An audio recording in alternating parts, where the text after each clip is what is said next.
Lição de terça-feira, talentos enterrados. Vamos lá? Eu gostei demais dessa percepção aqui, olha.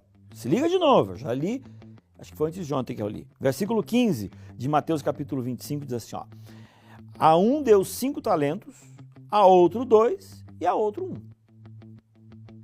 A cada um segundo o que? Sua própria capacidade. Vamos relembrar alguns conceitos. Primeiro, ele deu alguma coisa para todos. Primeira coisa. Segundo, ele deu conforme a sua capacidade, mas ele deu para todos. Então, a gente chegou numa encruzilhada, e a encruzilhada é assim. Se você entendeu que evangelho é simplesmente aceitar o que a Bíblia diz e ter a esperança na volta de Jesus, e você imagina que cristianismo agora é sentar no sofá e esperar ver o tempo passar até que Jesus volte, infelizmente você não entendeu todo o cristianismo. Jesus, ele diz assim, olha, você, enquanto você espera, você dá o seu melhor para que você possa ser uma pessoa cada vez melhor. E aqui quando a gente fala em talentos, a gente poderia de alguma forma imaginar como se fosse os dons pessoais. Então, você de repente está pensando assim, puxa pastor, eu queria ser um pregador maravilhoso. Mas não cabe na tua personalidade, não é uma coisa que você assim, tem uma facilidade em fazer. Aí você fala assim, pastor, então olha só, se eu não sei pregar, não sei cantar, significa dizer que eu não tenho talento. Não existe talento insignificante e pequeno. Uma época eu fui pastor numa igreja e tinha uma senhora naquela igreja, que ela tinha um cargo.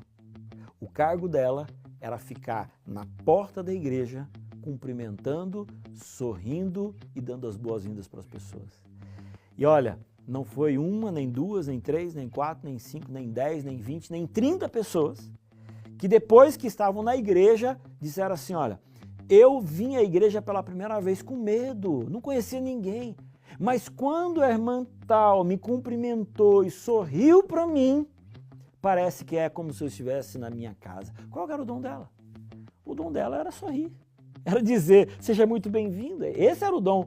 E sorrir é um dom pequeno? Não, de forma nenhuma. Nas mãos de Deus pode ser um grande talento, um grande dom. Então, quando eu olho para a parábola, eu percebo que a gente tem aqui, olha, segundo a sua própria capacidade. Só que tem outro detalhe. Alguns de nós pensamos que não temos um dom e não temos porque esse dom está enterrado. E aí eu preciso desenterrar. E como é que eu faço isso? Eu me coloco numa situação onde que eu possa treinar aquele dom. Vou dar exemplo para vocês.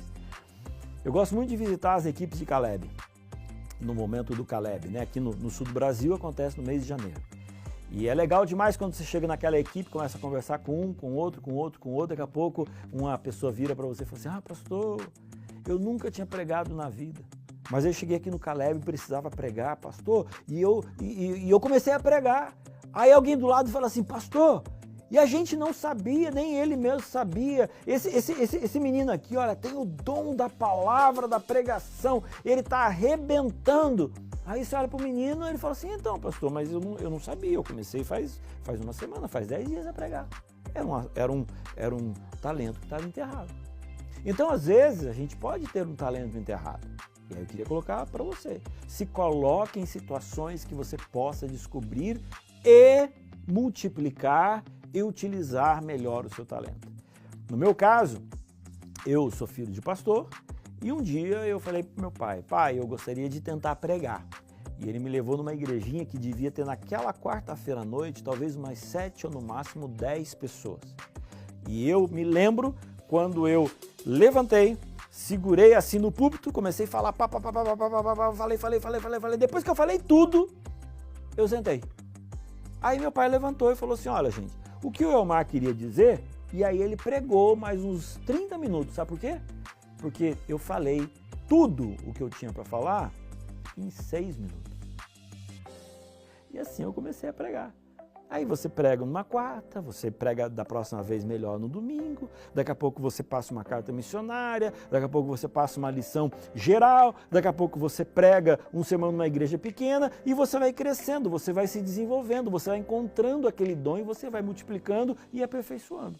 Então eu quero fazer um convite para você. Olhe, tenta encontrar e tenta desenterrar, pergunta para o Senhor, Senhor, qual que é o meu dom? E aperfeiçoe. Porque todas as pessoas, todos os servos da nossa parábola receberam, nem que fosse um dom. Amanhã a gente continua.